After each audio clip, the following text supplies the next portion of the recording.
Good day, cricket fans, and welcome back to the Islandstats.com cricket show.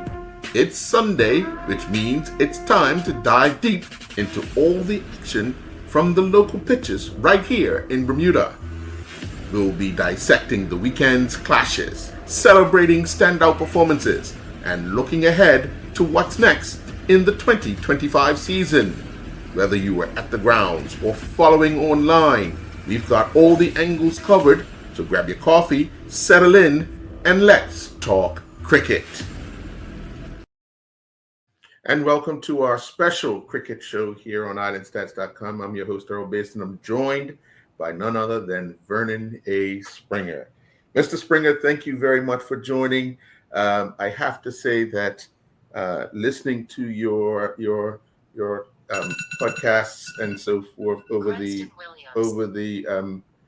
last few months, it draws so much on what I think how Bermuda is going. But first, let me get to you, because obviously you have this passion for cricket in the West Indies, in the Caribbean, in St. Vincent and the Grenadines.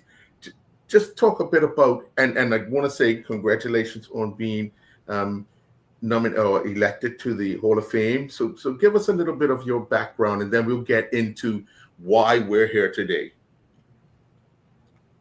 It is a pleasure indeed to be on your program, and it's really an honor. You know, we have communicated for a number of years, not just only in cricket, but I think I first met you through track and field, and that was like a long time ago. Long time ago. At least you've stayed together consistently as a journalist.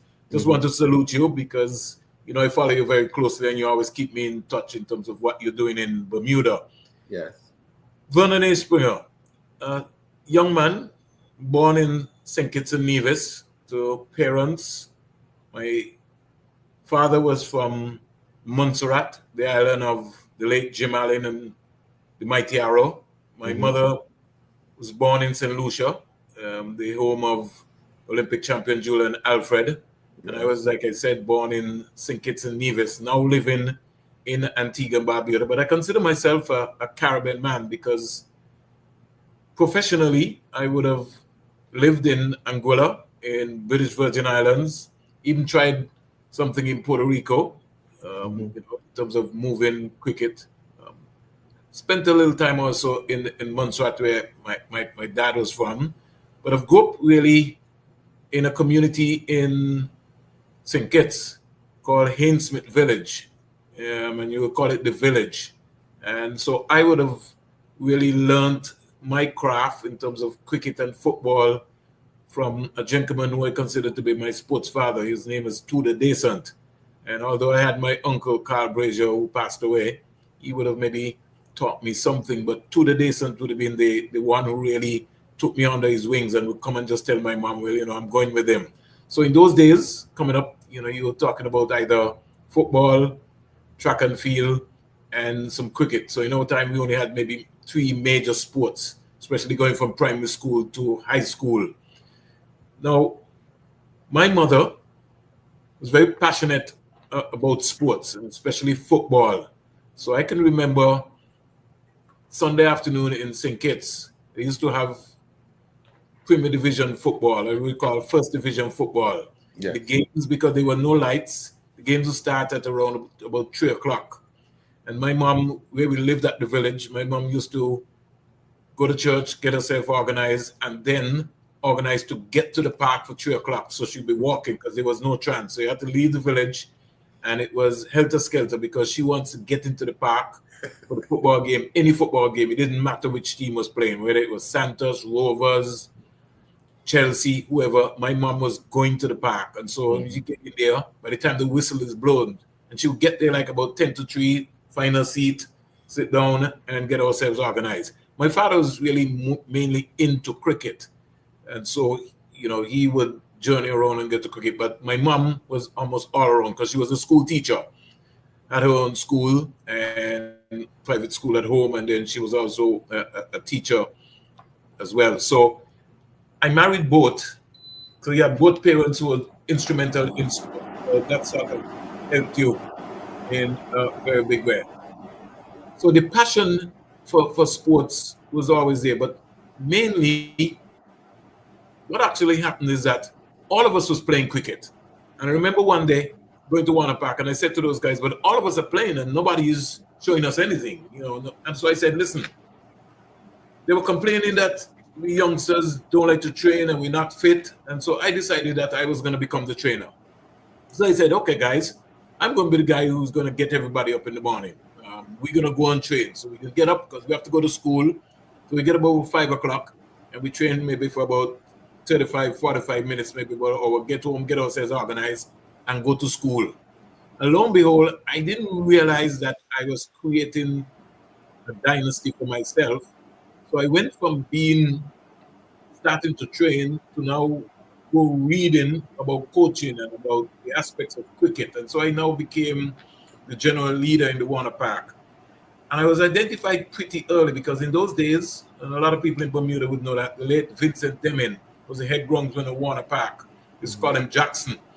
And so we used to go to the park in the morning time, and Deming used to give us some exercises where we used to roll the pitch. So we would take turns rolling the pitch. And remember, we got to the park at 5 o'clock, and Deming, who had lived in Warner Park, was already up and doing his shows.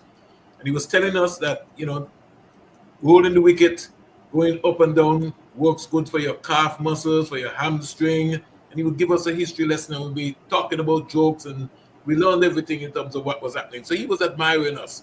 Meantime, you would have had people like Victor Eddy and company who would have maybe on the road training. You had Paul Trotman who would be kicking a ball on the big white side screen, Pepe Isaac. So the park was always busy. There was always action taking place at the park. But I was spotted very early by a gentleman by the name of Hesketh Benjamin, who was one of the most successful managers, a lawyer by profession, still a lawyer. And he was also a president of the St. Kitts Cricket Association. He was one of the most successful managers in the Caribbean. In fact, Hesketh Benjamin, when he was manager of the Leeward Islands team, I don't know if you remember this story. I don't know if you remember, Curtly Ambrose got called for chucking when Leeward was playing against Trinidad and Queens. Yes. Hesketh Benjamin was the manager at that time, and that caused a whole stir because Hesketh Benjamin, it was a political sort of situation where Anthony Gray was coming through. And here was Curtly Ambrose, the unknown. And so there was a little fraction taking place, insularity. And we all know what happened. The rest is history. But I'm just giving a little standpoint of a Hesketh Benjamin and how powerful Hesketh was at the time. So Hesketh really took me under his wings. And, you know, he used to come to the park afternoon time. I'd always listen to him talk. And I was like a park rat. Right. The amount of politics in the park, you know, you learn so much. So I compliment him, and then you would have had people like Dwyer Astafan, who was a former president as well. He too was very instrumental in pushing me and taking me up the ladder in many ways. In fact, I think me being around in the park is one of the reasons why Dwyer Astafan ended up forming a youngsters cricket club, because you had a lot of the youngsters. All of us were going to high school, Basti High School, but when we finished from Basti High School, we only could play second division cricket. And it was very difficult in those days to get into, whether it was Renowned, Progressive, St. Christopher, those top of the line clubs there. And so Dwyer went out of his way now and said, listen, boy, I got to find a way to be able to help these youngsters. And we had some talented people during that period of time. So the passion for cricket, you know, I give God thanks to my parents, but mainly to those two gentlemen and so many other folks who would have really, really helped me. But those two stand out. Yes. Well, that's a good history of taking you back to, and you said names that people would kind of remember back in the day.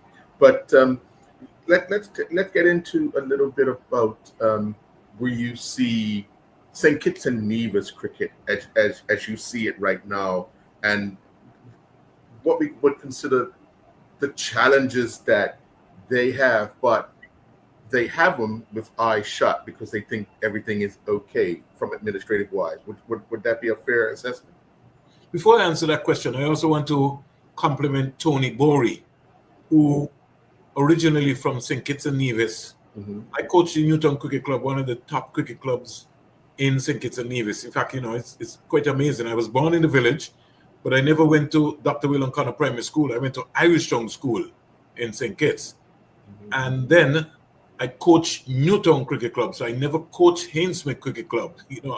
It's really kind of situation here where if you ask my mother, she will give you the history as to why that didn't happen. Because everybody was like, why are you sending him to Irish Young School? He's born in the village. And my mother had a different concept of that. But I just wanted to compliment Tony Berry, because Tony Berry is one of the persons who also helped me in England when I first went to England to do my coaching course at the Yorkshire Cricket School. Now, this was instituted by Sir Vivian Richards, because when I came around the Leeward Islands senior team, at that point in time, Ricky Skerritt was the secretary of the Leeward Islands Cricket Association before it became incorporated. The late Charles Wilkin was the president. So I started at an early age. It was Leeward Islands versus Barbados. And I think it might have been the same time that Sir Richie Richardson made his debut against Barbados. He scored naught in the first innings, and then he scored 70-something in the second innings. But I started during that time quietly as a trainer around the Leeward Islands team. That's when I got my foot into the door. And in conversation with Sir Viv, he asked me if I ever thought about going to England and do a coaching course. I kind of looked at him because, in those days, only players go to England. So you're hearing about a coaching course, it's kind of, and, the conversation started, and, we stayed in contact. But Tony Bory is who used to come home every summer, every opportunity he got to come home in December, and he was who really propelled the whole stuff. And so a quick committee was put together, led by Ricky Skerritt. You also had Anthony Wallins, you had Clement Monarchagar, the late Elvis Newton, you had Lord Cutlibud, Granville Jacobs. There was a gentleman from Antigua and Barbuda, Granville Jacobs, who was the technical manager at the time. And a committee got together very quietly to be able to raise some funds to send me to Yorkshire Cricket School. In those days, I was coaching National Bank female cricket team. And so the National Bank group of companies with Mr. Pistano and Mr. Hamilton, because you had insurance and you had a bank, they were instrumental, and the private sector on a whole. So when I went to England the first time, I was one of the first black men from the Caribbean going to England to do a coaching course, and then going back to do your senior, and then going back to do your advanced. So I spent a lot of time in the Yorkshire area, mainly in England. So I really, just quickly before I answer your question, want to just give credit, especially on a platform of this nature, because you have a lot of people in Bermuda who are from St. Kitts and Nevis and would know the names and know some of the complimented people I'm talking about. In terms of the cricket in St. Kitts and Nevis, my friend who's passed away, the late Ralston Otto, used to be always asking me and telling me he couldn't understand why more cricket was not played between St. Kitts and Nevis. And the single reason is that there was always a division between Nevis and St. Kitts. From ever since I've been born, I've never known a country named Nevis and never known a country named St. Kitts. Even when we became independent in 1983, it was St. Christopher or St. Kitts and Nevis. That is what it has been established as. But you have some gatekeepers who are still around the sports today, who go way back when, and whatever would have happened in their playing days between Nevis and St. Kitts. In fact, I'll tell you, I was a victim where we would go to Nevis to play, senior team. As coach, S.K. Benjamin is the manager, we would lose. And the guys would be on Carrick Queen, and I would be on the pier. And I was talking to people like Zumbai Digai and, all those guys, all the characters in Nevis, at Grove Park those days, trying to get to a history to understand why was Nevis beating St. Kitts. And it all came down to mindset. It was that the Nevisians saw cricket as a way to get after the folks in St. Kitts, in Bastia. And so they took out their revenge. Now, Nevis was never excellent at football. So everybody knows that St. Kitts was excellent at football when it comes in terms of cricket. And for some particular reason, the administrators, even up until today, have not been able to come together in a nutshell and maybe even have more cricket games. And I'm going to say this to you, and it's going to sound quite alarming as to what I'm saying to you. There was a championship called the Berridge Howell Trophy, the TDC Berridge Howell Trophy, that took place between St. Kitts and Nevis. Every year, TDC group of companies is one of the biggest companies in St. Kitts and Nevis. And every year, the group of companies put together a budget for this one-day championship. I think it would have started way back in 1973, somewhere around into that era. But this used to take place on a weekend between St. Kitts and Nevis. And TDC, up until as I speak to you, is still budgeting for that game. And for some particular reasons, the administrators can't meet in the Narrows to be able to make sure that they have cricket. When I was working in the Ministry of Sports Department, you had Noel Gishard, you had the late Clem Hicks, the late Edgar Gilbert, late Islandstats Brown. Those are just some of the coaches that work in the sports department when I came back and I was there. And I took on the task of deciding that our Giant Malt High School cricket competition and colleges cricket competition, we had schools from St. Kitts and we had schools from Nevis participating in that, including the Clarence Fitzroy College. And that kind of drove us. And I used to tell my colleagues, Noel Gishard, who was, everybody would know, very close to me. And Gishard and myself, we shared the same passion about cricket. I used to tell those guys, along with John Maynard, who was one of the coaches in Nevis, Stuart Williams, Carl Tuckett, Frankie Claxton, some of those guys. I used to say to those guys in our ministry, we might get beaten when we go to Nevis, but it's an opportunity to give our young cricketers a chance to play some competitive cricket. Because if we play more cricket against Nevis and Nevis plays against us, when we go into a Leeward Island tournament, we're certainly going to perform consistently. And it got to a point where I changed the landscape when I was coaching at the youth level. And I said, listen, Antigua was dominating. Something when you hear under 19 tournament, Antigua would have like 8-9 picks. And I said, guys, let's change this. Let's play more cricket between St. Kitts and Nevis. And so when these youth tournaments come up, we get more players on the Leeward Island team. And we started to do that. We started to dominate the under 15. We started to dominate the under 19. So we had more players from St. Kitts and Nevis making up the formula of the youth team. But I'll say something to you. When I look back at my coaching career, I have no regrets. But while Gishard and myself was bringing the youngsters up to 19 years old, we didn't have somebody to take them now to the next level. So we were concentrating so hard on the base. You had the Sun Island Close Cricket Camp, you had the St. Kitts Nevis 13 and under cricket tournament where we invited teams from Bermuda, from Dominica, from Trinidad and Tobago, from Anguilla, from Montserrat, from Barbados. All those guys, all those teams used to come to St. Kitts and Nevis. And it is out of that tournament that you had the nucleus of the people who we're talking about today, the Jason Holder, the Craig Bartlett, the Kyle Mayers, Shane Darwish, the Shamar Brooks, you name it. Kevin Hodge, Raheem Cornwall, Devon Thomas, and Bermuda's got a couple of players who went on to play county cricket. So you know the success of that. It was out of that tournament because we had a base. So we had primary school cricket in St. Kitts and Nevis, but you had a base where guys were looking forward for the St. Kitts Nevis 13 and under tournament. So imagine that guys could have had a chance to go to Nevis and been able to meet El Camino Willett, who was the first cricketer from the Leeward Islands to play Test cricket. There was always this jealousy between the Nevis officials and the St. Kitts officials, and even up until today, 2025, I'm 61 years old. So I'm saying to you that for maybe about 60 years they've been fighting, now 61, and they're still fighting. That's. But let me ask you: are they still running those under 13 tournaments? Because I remember Bermuda went to the under 13, they went to the under 15s years ago, but we seem to have. Well, we don't offer as much youth cricket as we should or as we did in the past. But are these tournaments still going on? No, you don't. You no longer have the St. Kitts Nevis 13 and under tournament.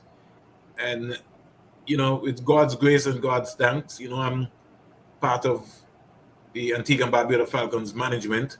And I've been charged with the responsibility through my foundation, Civic Engagement Foundation.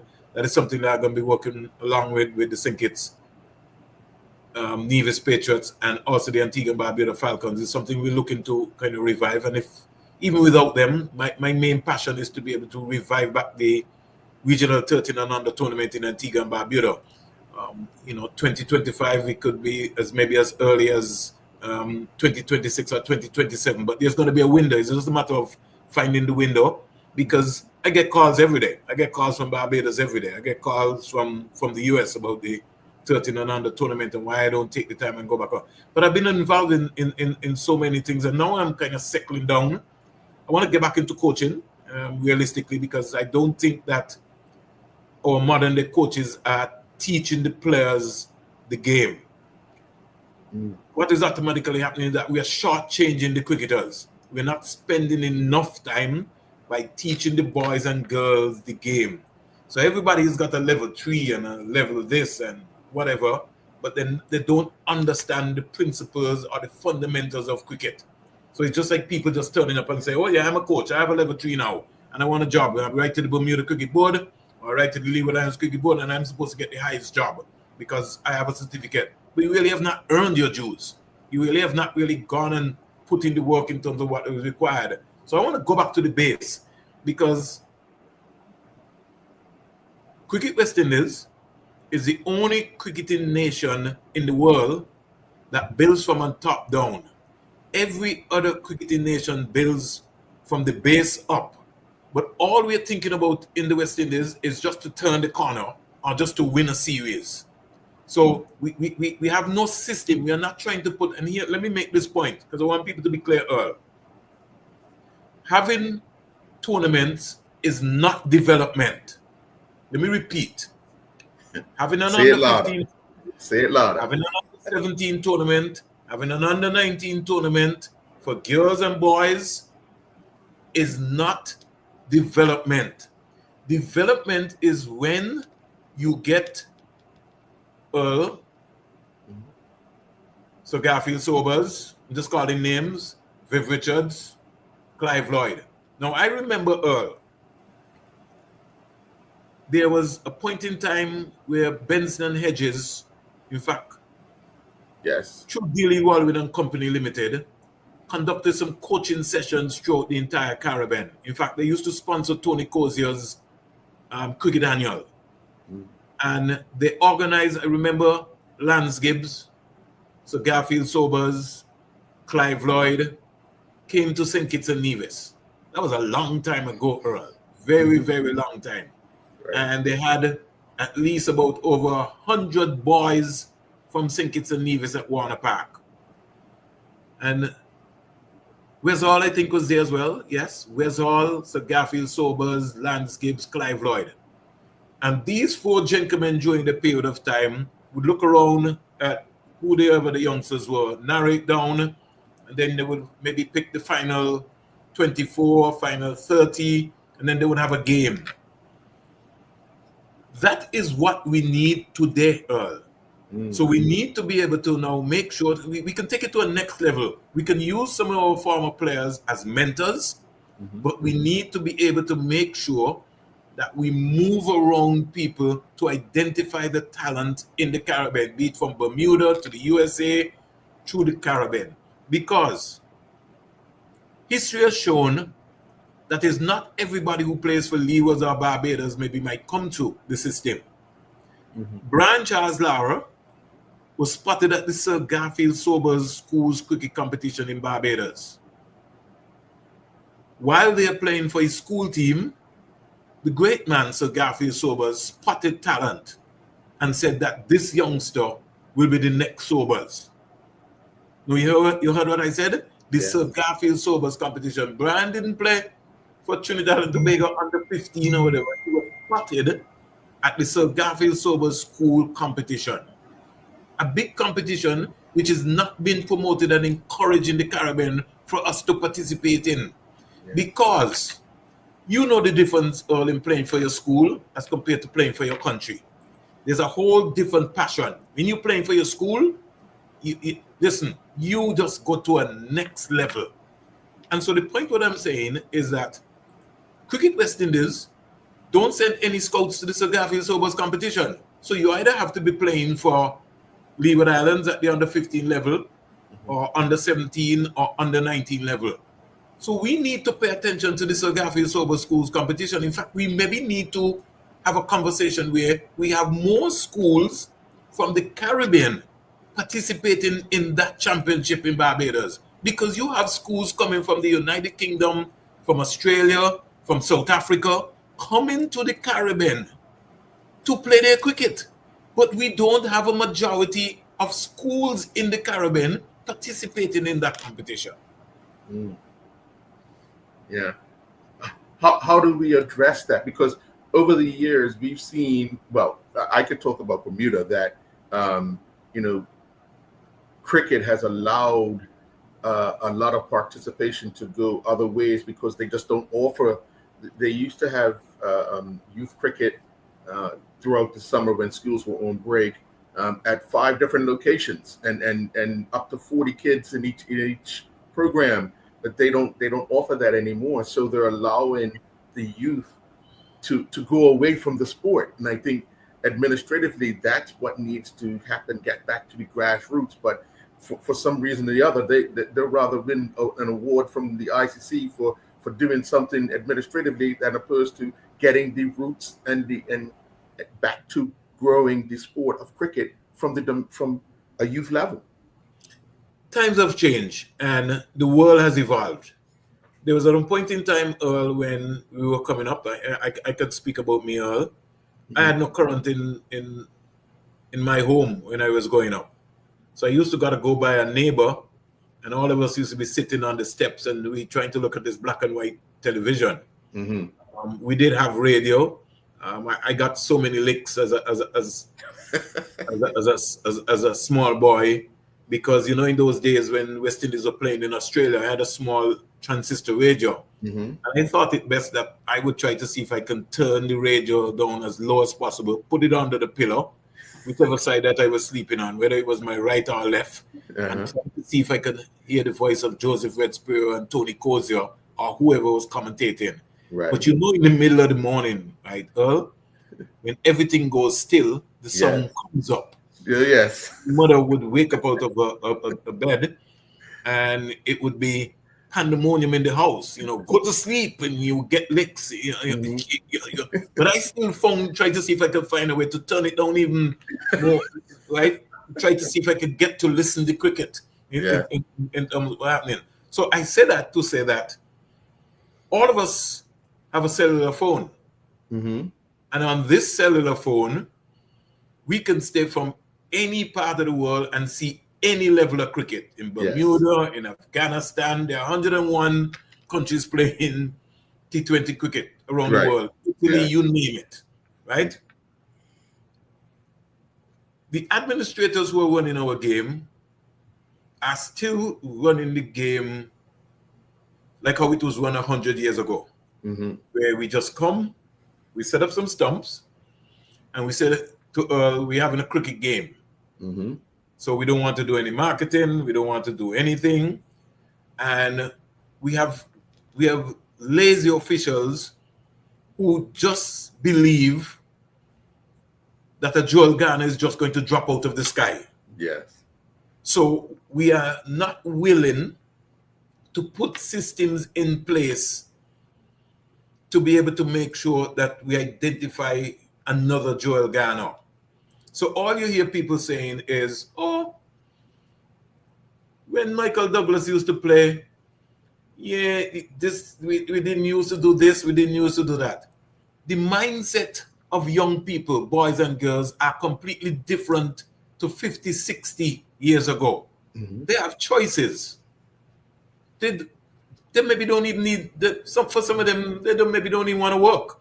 They maybe don't even want to get up to even go to walk. It's just the reality of young people. And if you come with a sort of donkey attitude and you feel like you know it all and you don't want to listen to their concerns, right? Plus, golf, motorsport, and cricket are the 3 most expensive sports in the Caribbean. Let me speak for Antigua so the folks in Bermuda can understand what I'm talking about. A proper E4 cricket bat, which is a new bat on the horizon, Ravi Etwara out of Guyana. He lives in the United States of America. If you look around, you'll see a lot of young cricketers in Guyana using this E4 brand. He's easily one of the first persons from the Caribbean to now have his own cricket brand. I want to give him some credit. A proper SS cricket bat, let me just relate to folks who maybe look on the television, SS or CA, can cost you anywhere between $300 US to $400 US in Antigua and Barbuda. And that's just the bat. Right. There are no real established sports shop in Antigua and Barbuda or in St. Kitts and Nevis. So a lot of people will order stuff from Cool and Smooth in Antigua and Barbuda. And so everything is being imported. So if a bat is costing you $400 US and you have two sons, you can't buy one bat, right? No. You haven't bought a helmet yet. No. You haven't bought pads yet. No. You haven't bought bowling boots yet. You haven't bought batting boots yet. You see where I'm going, right? Yes. So an average kit could run you close to about $3,000 US just for under 15 cricketer. And that could change because it could be a growing 13-year-old who is wearing size 9.5 this year. Yes. And by next year, he's wearing 10.5. Right? So you have to change out those boots. Right? And he's becoming taller. So you're going to have more challenge. You have to buy clothes. So I'm just showing you the analogy in terms of how expensive the sport is in the Caribbean. Yes. The administrators now have to get more creative because things have got more expensive all around the world. And rather than having people just show up when we have test matches or show up when we have cup matches or show up when we have ICC events, we need people to hit the base.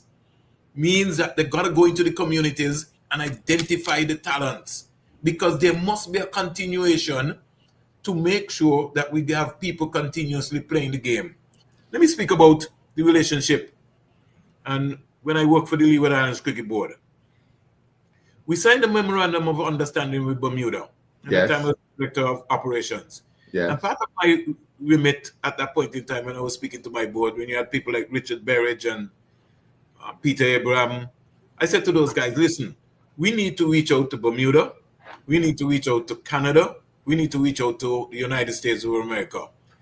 As a small boy growing up in St. Kitts and Nevis, I think the last team that came from St. Kitts to Bermuda, Michael Holden was part of that team. Dwyer Astafan was the president of the St. Kitts Cricket Association.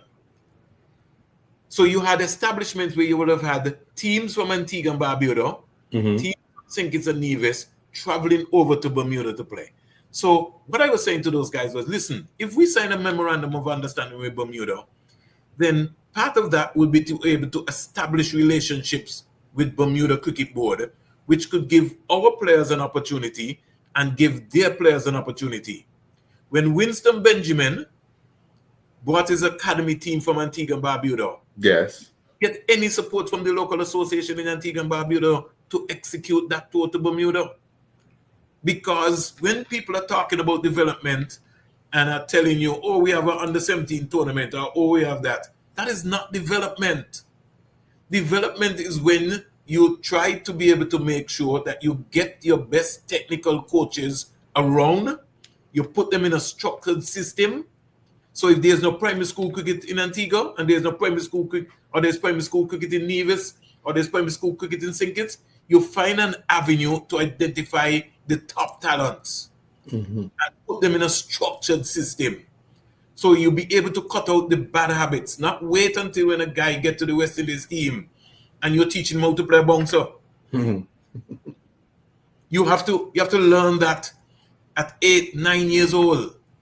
Why you think in the football, as I shift the conversation, why you think the Spanish countries are beating up on the English countries when it comes in terms of football? Why you think Costa Rica and Guatemala and all those countries are ahead of the English-speaking Caribbean in terms of whether it be men or women football? Because they have a system in place.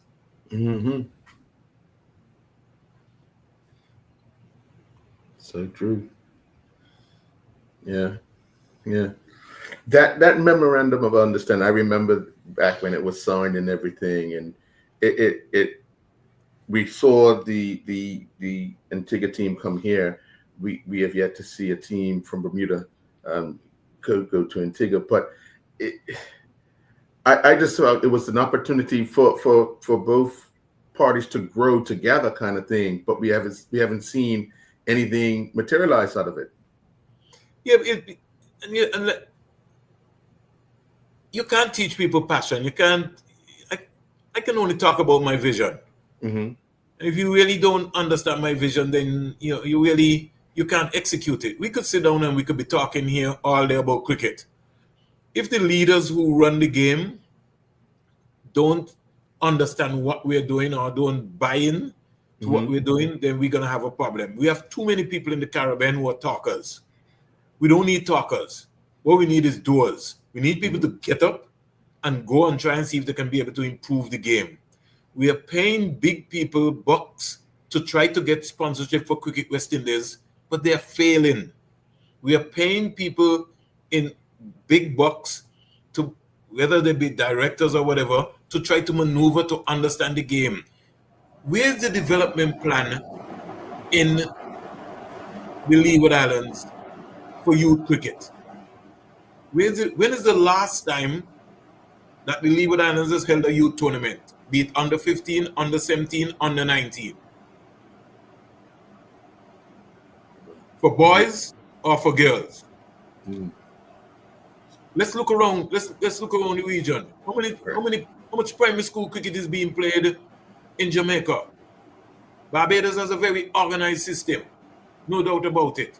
We're paying lip service when it comes in terms of women's cricket in the Caribbean. Are we really serious about women's cricket in the Caribbean? Or we are concentrating on trying to win a World Cup? And so the focus of Cricket West Indies is to have 20 girls in Antigua training, and the coach is excited and he has this wonderful program. But in the meantime, a tournament is starting January 10th. I think it's 20 over and 50 over for the women in the Caribbean.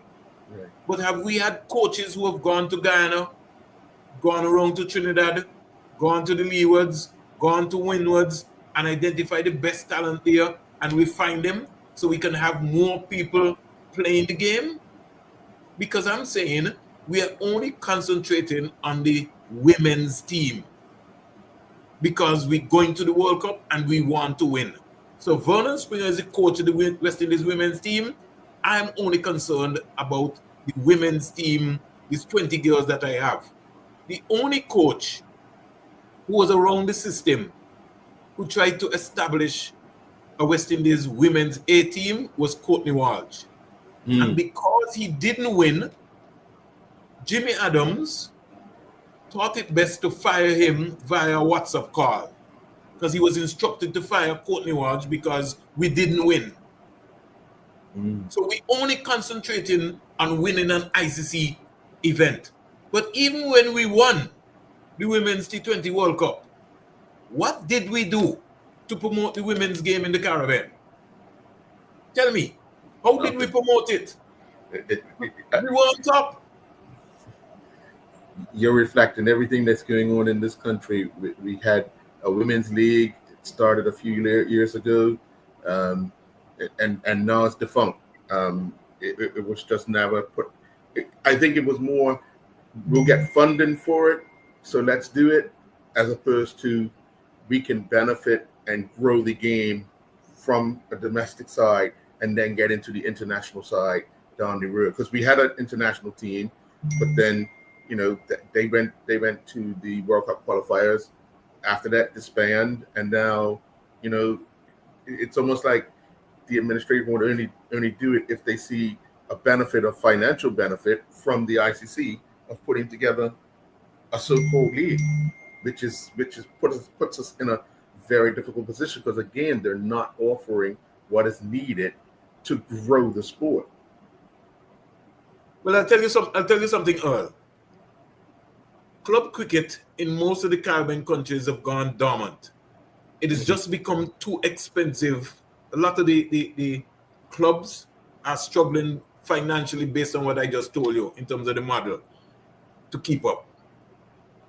When you have T10 tournaments and T20 tournaments popping up almost all around the world, and I could bring Earl Basden from Bermuda to St. Kitts to play in a cool and smooth T20 tournament. I'd maybe pay him $3,000, put him in a hotel, look after him, give him some meals, give him podium, and he comes there and plays for me.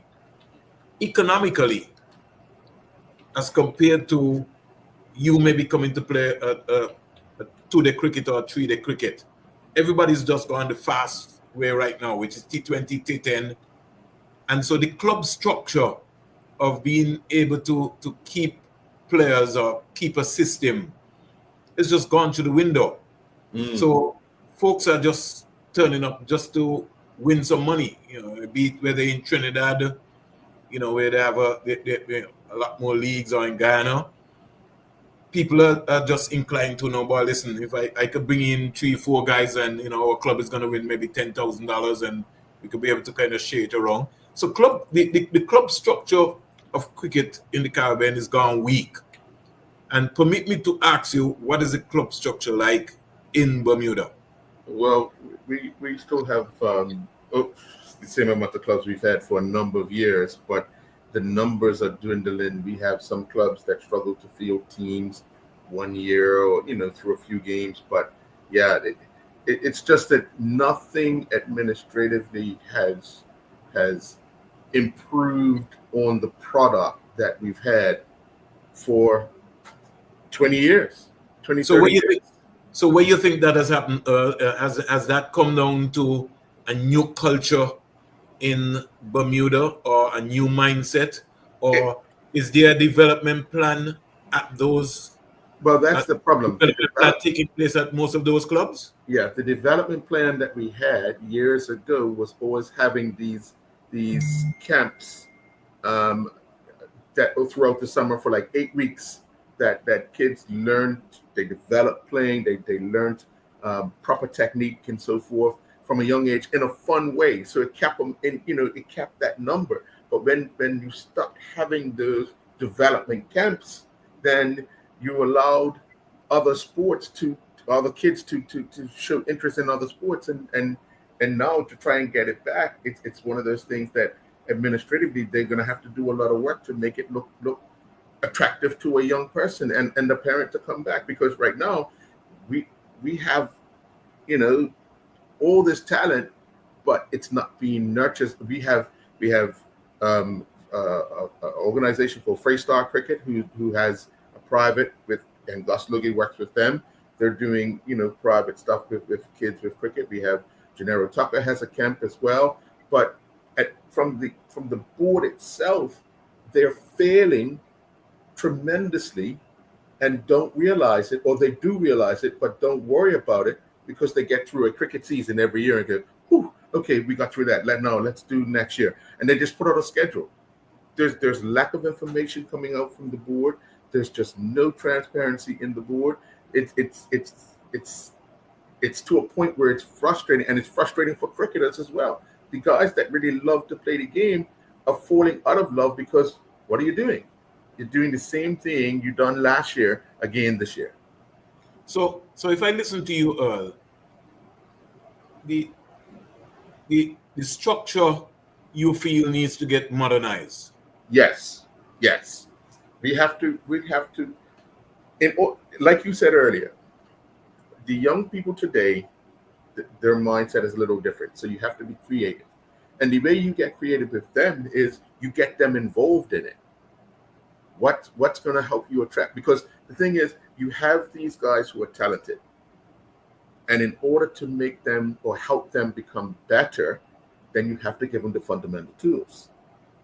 Well, if I listen to you, Earl, I think one of the areas that the Bermuda Cricket Board can start, and I don't know how your structure operates in Bermuda. How many primary schools are? They don't even play cricket in primary schools. How many? They don't even play cricket in primary schools. So that's what I was saying. So my thing would be, I think that's where you have to start. You have to get a couple of stars. You told me you got Gus Logie there.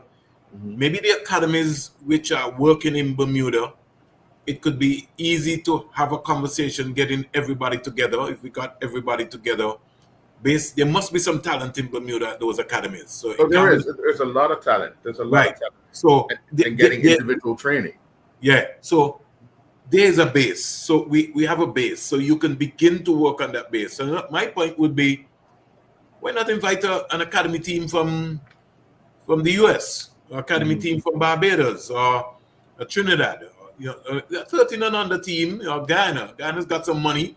Somebody reach out to Ghana, bring a 13 and under team to Bermuda, so that can form as a part of a motivation factor for the young boys and girls in Bermuda, because you would now have a Bermuda representative team playing against Ghana or playing against Trinidad or whoever, or the USA, Right. at the 13 and under level, not at the senior level. Yes.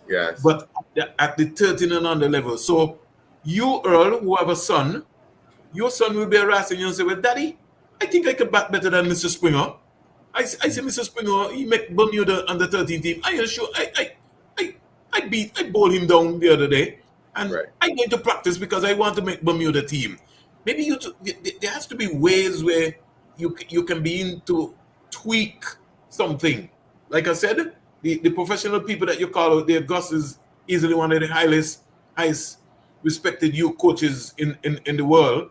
Yeah. And if Gus Logie is around, then you know that there's some structure to what is happening. So I'm saying a conversation can happen by bringing all of the important players together, all of the academies. If you have 3 academies in Bermuda, you bring the folks together. The Ministry of Education or the Ministry of Sports in Bermuda, along with the cricket board, and you bring everybody together and you say, listen here, folks, this is 2025. In the next 10 years, Bermuda is supposed to be going to the World Cup. A, B, C, D are the systems that we need to put in place. Some people might not live to see the systems continue. They might not live to see, because we're not here. We don't know what's going to happen. We don't know. But at least you're starting the conversation. And all the folks whose egos are way bigger than them, because egos is what is hampering the game, Yes, sir. Egos and gatekeepers are what are hampering our sports in the Caribbean, be it athletics, be it football, be it cricket, be it baseball. We have people, the administrators, who use the sport as their retirement fund to tour the world. Yes. That's what they do.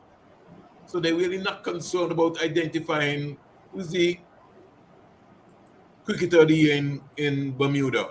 I wonder if, when I'm going to look at the test match at Lords, I wonder if I can take this youngster with me, so he can be able to get a chance to see a test match in England, or he can see a test match in the Caribbean. Yes. Or we can take him to Australia and he gets an opportunity to see a test match. You see, if you don't have thinking administrators like that to be able to help to motivate the game, then we are going to be in problem. Yes. Yeah.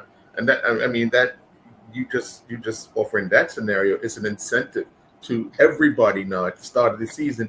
If you said, okay, MVP gets a trip to a test match and you know, just different incentives, and then you could look at the youth level, only because you've already mentioned the fact that cricket is quite expensive. And let me explain something to you, Earl. There are a lot of academies around the world, or schools, yes, who are looking places to take their teams. yes. Why do you think sometimes between 3 to 4 Australian teams are participating in the Sir Garfield Sobers competition in Barbados? So Bermuda can set up the same system. Right. But they can start at the youth base, because like I'm saying to you, there are people around with academies who are looking to showcase their work in another country. It's just that there's no structured tournaments for them to participate. So Bermuda is ideally set where they can be able to position themselves and say, listen, we're going to have 1 or 2 festivals per year, boys and girls, or girls, whatever you want to call it, whatever. I'm just saying, the people want to take their team somewhere. Right. And most times, people are going to come to an organized environment. Right. If Yes. it is organized, people are going to find it. It doesn't have anything to do with expense. If Right. there's a tournament taking place in Bermuda and somebody hear that boy Guyana going there and Barbados going to be there, a team in the US can say, boy, we want to go to that tournament because that sounds like a good tournament to participate in. So it's how you're marketing. Plus, that will also help to open the doors now for sports tourism in Bermuda. Right. Yeah. Because when you have young people traveling, I'll tell you something quickly, Earl. The Cricket West Indies Under 15 Championship has been held in Antigua and Barbuda for the past 5 years. Right. There's a competition between Trinidad and Tobago and Barbados in terms of parents' base traveling to Antigua and Barbuda, Right. supported also by Guyana. But Guyana is not as big. The contingent from Guyana is not as big as Trinidad and Tobago and Barbados. Right. This year, Karen Pollard's son was the captain of the Trinidad and Tobago under 15 team. His whole family, both sides, which was about 15 to 18, came to Antigua. This is just Pollard's son family. Right. One player. Barbados had close to about 80 persons who traveled for that tournament. Trinidad and Tobago matched maybe about 80, 90, just there.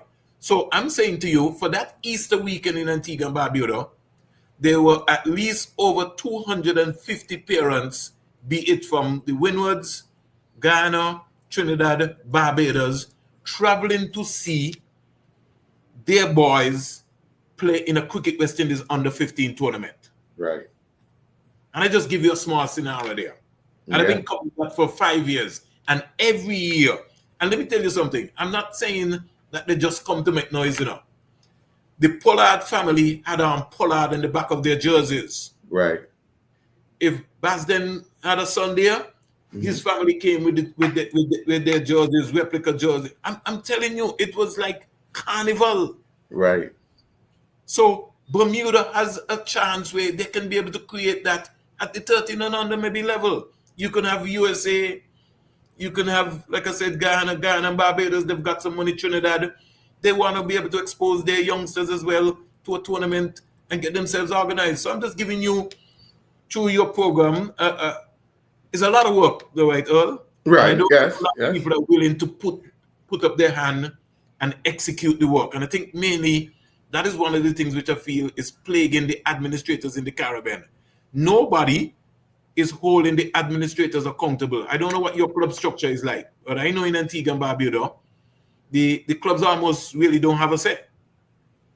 The management people, the people who are members, are the ones who decide who is going to run Antigua and Barbuda cricket, not the clubs. It really should be the other way around. Yeah. It's similar. I mean, they had an election just this week. Still, a position was not filled. They're struggling to get administrators. Some clubs are not happy with the way things have been run over the last few years.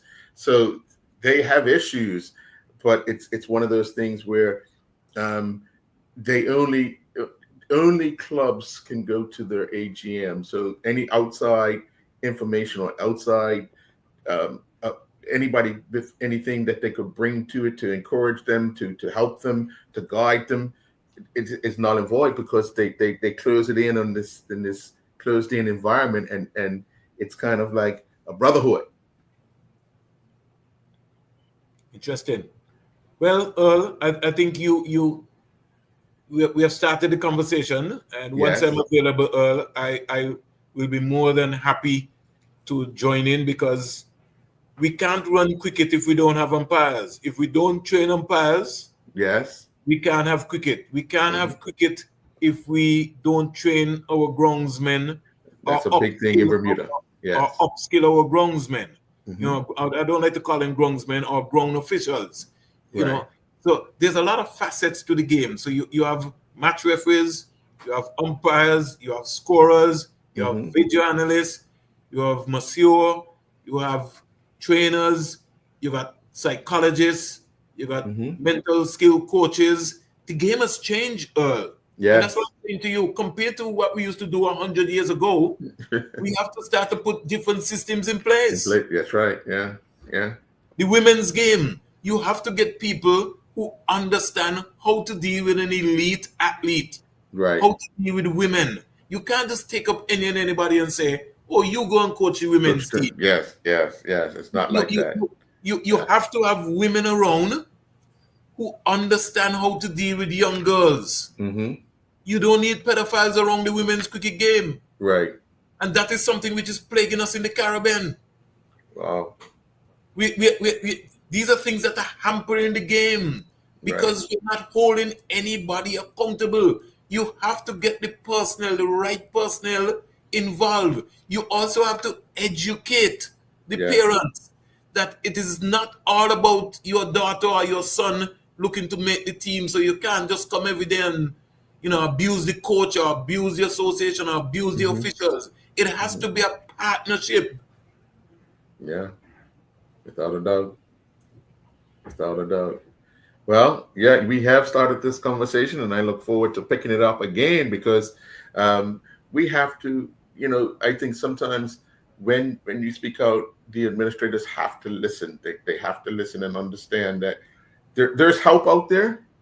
They just got to be willing to ask for it, and not try to, as I said before, be this one dimension that, okay, we're going to do it and we don't need no input from anybody, or we're not going to do it because we don't have any input from anybody. But the other thing, Earl, which is also hampering a lot of the non-developed cricketing nations like Bermuda and company, is the model from the International Cricket Council. Yes. If you look at what is happening at the top, there are 12 test playing nations, but the ball field is never level. Right. So you have Afghanistan, Ireland, Zimbabwe, West Indies, those small countries who can't afford. Let me go back down to Afghanistan and maybe Zimbabwe. How can you have a World Test Championship and those small countries that don't get an equal opportunity to play against the big countries? But you're calling it a World Test Championship? Is it really, truly an ICC World Test Championship when you have excluded Afghanistan, Ireland, and those countries where they don't get a chance to be part of the whole stuff? So what are you doing with that funding that you claim to have made? But then you see, we have sat down and we have given India so much power. Yes. That India gets 34% of the ICC revenue earnings. We've sat down there and allowed that. So countries like Bermuda and Scotland and all those other places, you're almost getting crumbs. Yes. Now compare that to FIFA World Cup. If FIFA is giving the United Kingdom $5 million a year, Montserrat, Anguilla, Bermuda, whoever, St. Kitts and Nevis, whoever gets the same $5 million. Yeah, $5 million, yes. So why that cannot happen at the ICC level, even for the 12 test playing nations? Why is the money not shared equally? Yeah, why, if West Indies want us to speak to a sponsor in India, they have to seek permission from the BCCI to go and speak to Earl Basden in India? Oh, wow. Right? Why have Indian players not been allowed to play outside of India in the other leagues? But everybody from the rest of the world is rushing to the IPL. Yeah. Right? Now I know that a sportsman or a sportswoman's span life is about 10 to 15 years. It takes 15 years to produce a world champion. Right. So I know during that period of time you can get injured, something can happen, and I know everybody financially is looking to set themselves up, right? But it's coming to a time where people are going to get burnout, and the sport itself is going to be diluted because there's so much cricket being played. Right. With the amount of cricket that is being played, the quality is also poor. And so that is a true reflection as to what we're seeing. Why, when we see South Africa dismiss India and the game is finished in XYZ days time, Yes, yes, right? yes. And we see what's happening in Australia. Yeah, It is 2 days. lack of technique. But what we're doing, you know who we're blaming? We're blaming the ground officials. But we have not held the cricketers accountable for their bad techniques and their bad habits. So we find somebody to blame. Oh, it's the curator that prepared the pitch. I support Guantin Gambia. If India, with all the money in the world, can make 124 runs, then something has to be wrong with the cricket game. Yeah. Just last year, they were free scoring 500 at a time. Yeah, but in the meantime, in the West Indies, we're sending players to India to learn how to play spin, but India can't play spin. So we don't want to use our legends in the Caribbean. We're looking for a batting consultant, but we have Desmond Haynes sitting down in Barbados. Right. And I know when I say that, somebody's going to say, what are you talking about? Well, let me take you back, just in case you forgot, guys. When Phil Simmons was hired, there were 3 coaches: Floyd Weaver, Desmond Haynes, Phil Simmons. And Earl, I asked myself a question the other night. When Phil Simmons became the head coach of the West Indies team, because he was promised the job, and it was almost like a smoke screen. So the interview process, what they were going on between Desmond Haynes and Phil Simmons, everybody knew that Phil Simmons was going to be the head coach of the West Indies team. Right. I asked myself a simple question. Why did Phil Simmons not take Desmond Haynes on board to assist him? As a player, Desmond Haynes would have helped Phil Simmons when he was playing for the West Indies. So now you come down to give him back to the game when you become the head coach of the West Indies team. Why did Phil Simmons not ask Desmond Haynes to be part of his coaching staff? And why, when Andrew Coley was the coach of the West Indies team, and he had Brian Lara, and he had Carl Hooper, why we didn't continue those roles? Why we didn't have those guys still around the system? And the simple question is that the work ethic that Brian brought, or what Carl Hooper brought, or the expertise, was not really welcome in the new camp. And so we just wanted to have somebody, we didn't want to hear those voices because it is our thing. Gus Logie, I heard Gus, when Gus was around the women's setup, when Gus was around the senior setup, and one of the things which has been hampering West Indies cricket is that you had some people who were trying to protect the players, saying, oh, Gus, those guys training too hard, and they're doing this, and so our fitness levels, we have compromised our fitness levels, both male and female. That's why we're having so many injuries. We don't have any fast bowlers, Earl. West Indies are not producing any fast bowlers. There was a point in time in the Caribbean, Earl, where when you went to Barbados, you were looking to see who's going to be the next Malcolm Marshall. Right. When we go to Barbados now, we're looking to see who's going to be the next medium pacer. Yeah. We can't find any fast bowlers, Earl. And the young fast bowler who we thought we had, who was ready to rock the world, Isaiah Thorne, is marginalizing Guyana. They're not picking him. And in not picking him, they have not released him to another country to play. I look at the Leewards, who's playing in the Super, who just concluded the Super 50 in Trinidad. And let me tell you something. You see, when I'm talking about accountability, Earl, who in the right mind, as a director, could sit down in a boardroom and approve to take the CG United Super 50 tournament to Trinidad and Tobago at this time, in the rainiest period, and directors sit down and approve that, Earl?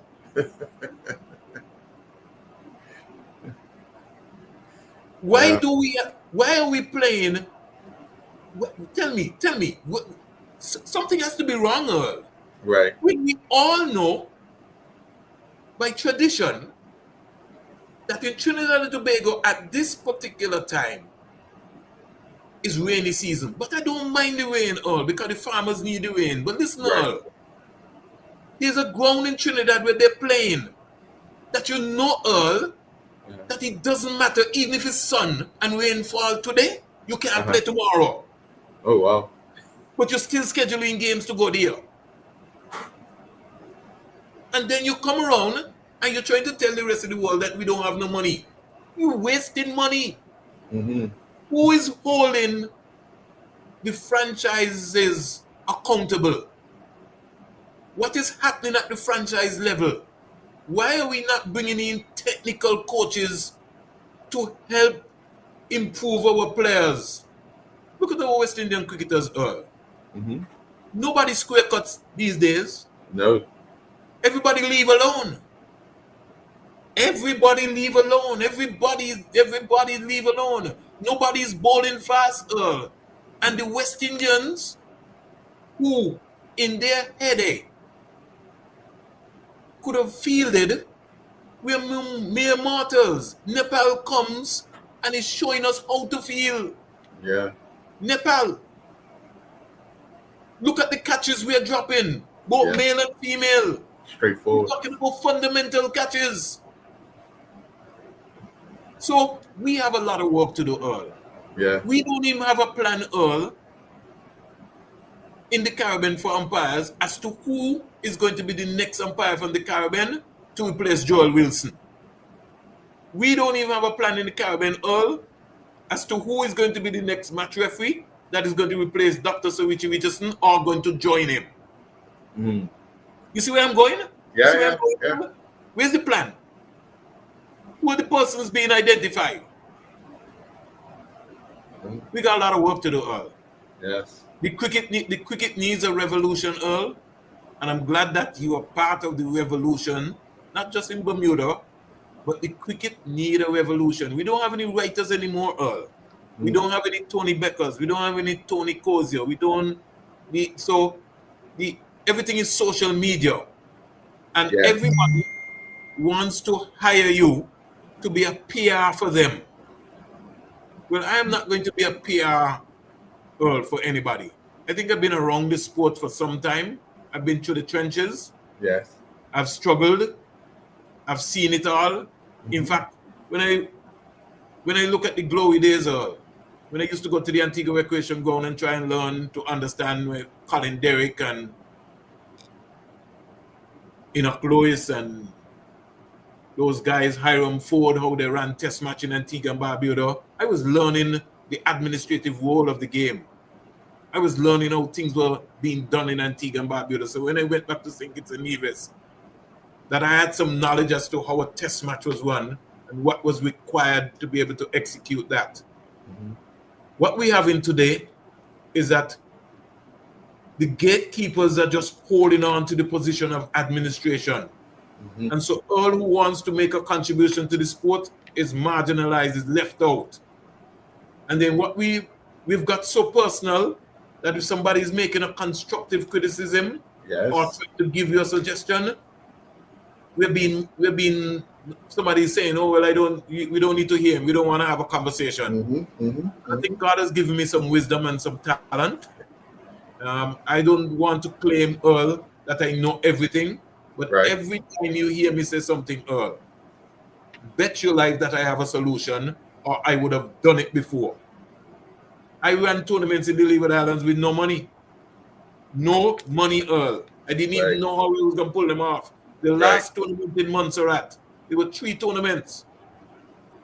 The first ever Leeward Islands under 17 tournament, under 19 tournament, and the Leeward Islands Super 50 tournament. On top of that, you also had 2 training camps in Montserrat. Earl, as I speak to you today, I didn't have no money. There were some territories that promised to pay Earl. Maybe even up until today, I don't even think they paid. But the tournaments came off. Don't ask me how, but they came off. So I'm saying you have to find creative ways. You got to think outside of the box. And we have to be able to embrace everybody.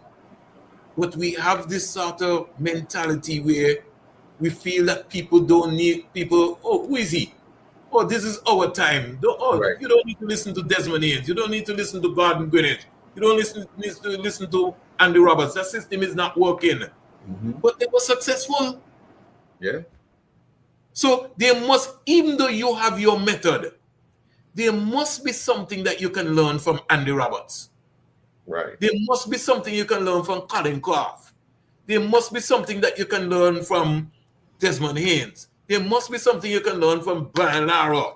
There must be something you can learn from Shivnar and Shanda Paul. There has to be something. There must be something you can learn from Chris Gayle. You know, Chris Gayle is one of the most underrated, not talked about West Indian cricketers. But when you look at his track record, you know, the man is easily one of our phenomenal top West Indian cricketers that is not being talked about. Right. Right. Look at his record. 2 triple centuries in Test cricket. Yeah. And many people talk about that. We just see Chris Gayle for the T20 exploits. Yes. But the first time I ran into Chris Gayle, the Leeward Islands team in Jamaica, he cracked 100 against the Leeward Islands under 19. Mm. And it's from that time you could look at somebody and you could say, boy, you got class. That's how we was warming up. Mm. This lanky, tall guy, jokey, nothing bothered him. We had Right. fighters. We had fighters like the late Wanaka Morton, who left it all on the field. We had great fielders like Forward Bacchus, Gus Logie, and Keith Atherton. Right. Look at our fielding today. We got a young guy like Hayden Ward, who is easily one of the best fielders in the world, but Leeward Islands decide that we ain't picking him. Mm. And then we wonder why the cricket is struggling. Oh, I can speak all afternoon. But Yes, sir. Yes, sir. Well, you know what? You and I is gonna get back together very soon, probably in the new year, and see what else we can put our heads together and offer. Because I'm pretty sure the administrators of cricket are watching this and probably will have some sort of comments or questions. But we're just here to offer our opinions to what needs to be done, and they have to look at it as added value to what they're doing to help grow the sport. We have to revitalize the sport throughout the entire region because we're struggling. We're struggling because we don't want to listen. Well, yes. We're struggling because we're spending the money in the wrong areas. We've wasted the money. Mm-hmm. We made all this money from the World Cup, Mm-hmm. and it bemuses me. I can't believe that all of that money is finished. Somebody must have invested that money somewhere that I don't know about, but I certainly have not seen it in the Caribbean. The Caribbean has exploited the CARICOM governments. What we have built, Earl, is concrete and roof stadiums in the Caribbean. That none of our international venues have an indoor stadium. And we're in a time when we're talking about climate change. Mm-hmm. We're talking about rain. So how do I prepare Earl Basden, who comes to Antigua and Barbuda and it's raining for about 6 weeks, almost every day? Where is he going to practice? You have the West Indies women team who live in Antigua. You have the men's team who come to Antigua. You have the Leeward Island Hurricane franchise. The guys live in Antigua. That was moved from St. Kitts to Antigua. Mm-hmm. You have a CPL franchise, the Antigua and Barbuda Falcons. But you don't have an indoor facility in Antigua. You don't have an indoor net. You don't have an indoor net at Kensington Oval in Barbados. You don't have an indoor net at Sabina Park in Jamaica. You don't have an indoor net in Grenada. And let me say congratulations to the young West Indies under-19 team. The captain Joshua Dawn scoring 100 today. I think he's easily going to be one of our finest young batsmen going forward. I want to wish the team all the best in the World Cup. But you know what is disappointing now? A series was played between West Indies under-19 and England under-19 in the Spice Isle, Grenada. Right. And I applaud Junior Murray for being part of the coaching staff for that series. Look at the stands, Earl. The Grenada government, led by Deacon Mitchell, just received some sponsorship for some cricket gear in Grenada. And nobody thought it best to go and speak to the Ministry of Education and the Ministry of Sports, tell them about the series that is taking place in Grenada. Right. Get the schools, the boys and girls to come out there and support the West Indies under-19 team. The stands was empty. Mm. Wow. That was a glorious opportunity based on the investment that an investor had made, right, to show the world that Grenada is supporting youth cricket. And so the investment that was made by the businessman, we have taken up, and you have so many high schools and primary schools in Grenada, so you could have rotated. It's just one day. You could fill the stadium. Yeah. It's 50 over games. But you know what's funny?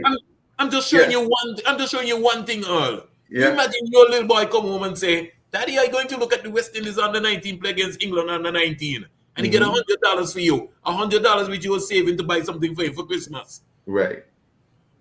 But he gone to look at cricket. Yeah. But it's so funny that if that was the senior team, everybody would have flocked to it and brought everything that you wanted to it.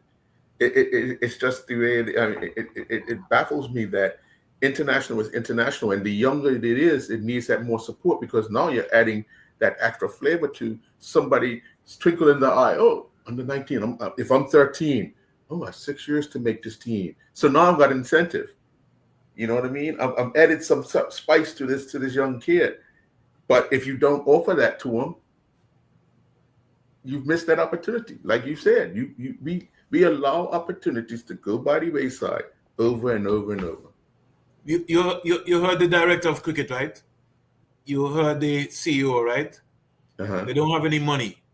What is the first tournament that got slashed? The youth tournament. The under-17 tournament got slashed. Mm-hmm. Right? Mm-hmm. But why have we not cut back on the staff at Cricket West Indies headquarters? Why have we not said to the directors, for the next 6 months, you will only get half of your stipend? Right. Why are we not talking about that? Mm-mm. So that's why I tell you, and I end, we are the only cricketing nation in the world that is building from on top down. Yes. Because you don't mess with development, as you said. Remember what I said to you? Competition is not development, but for Cricket West Indies, tournaments is development. Right. We don't organize camps anymore. If we were organizing fast bowling camps, batting camps, beating Jamaica, Barbados, the Leewards, the Windwards, we would have better cricketers. And when we do that, rather than putting all your eggs in one basket at the Cricket West Indies headquarters in Antigua and Barbuda, why don't you now have established satellite academies in Jamaica for boys and girls, in Barbados, in Guyana, in Trinidad and Tobago, in the Leewards, in the Windwards?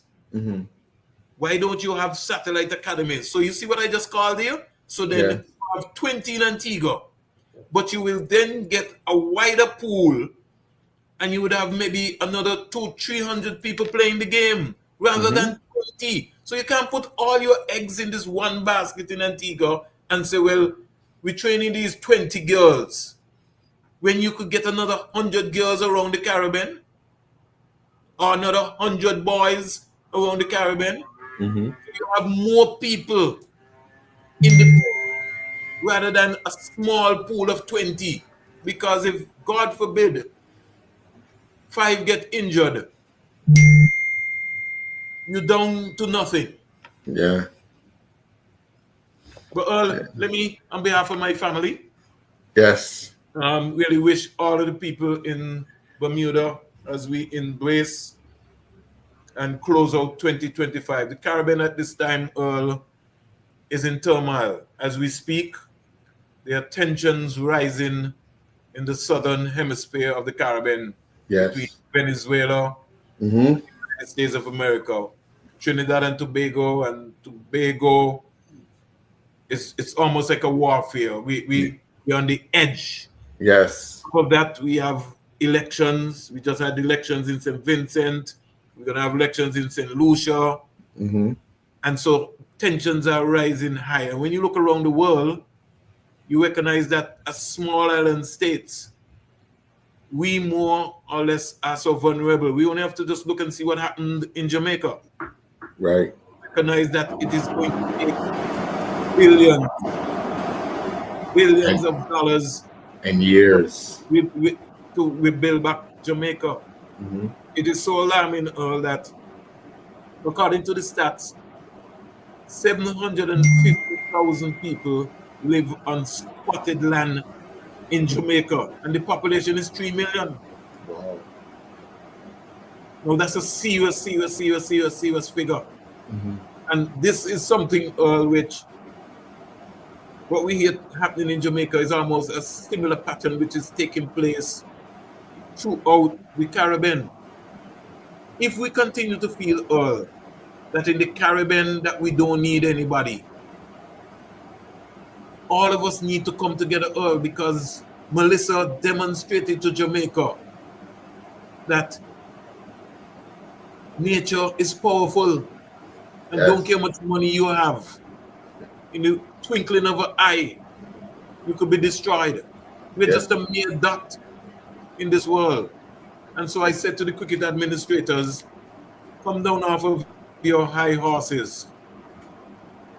You might not like everything that Vernon Springer says, or Stephen Douglas, or Earl Basden, or Andrew Mason, or Sean Devers. You might not like everything what they said, but at least it is better sometimes to listen to your enemies Mm-hmm. than to listen to the people who are close to you who don't understand and are misleading you. So I'm saying, let's simmer down, let's close out the year, but understand that in order for us to compete with the rest of the world, we all have to come together. Come together without a doubt. Yes, sir. Well, Mr. Springer, thank you very much for joining. I know it's never too early to say season's greetings because you said we're coming to the end of the year. So to you and your family, I want to wish you all the best come 2026. Yeah, God bless you. And I wish the people of Bermuda God's sparing life. And hopefully, I've not been there for a long time, Earl, but you never know. Maybe Never 2026, I might, that might be one of my on my bucket list. Okay. All right. We welcome with open arms. That's for sure. Enjoy the rest of your night, sir. Hey, God bless you. Thank you very much for the opportunity, Earl. It was indeed a pleasure in sharing the same platform with you to talk about cricket. Yes, sir. Good night.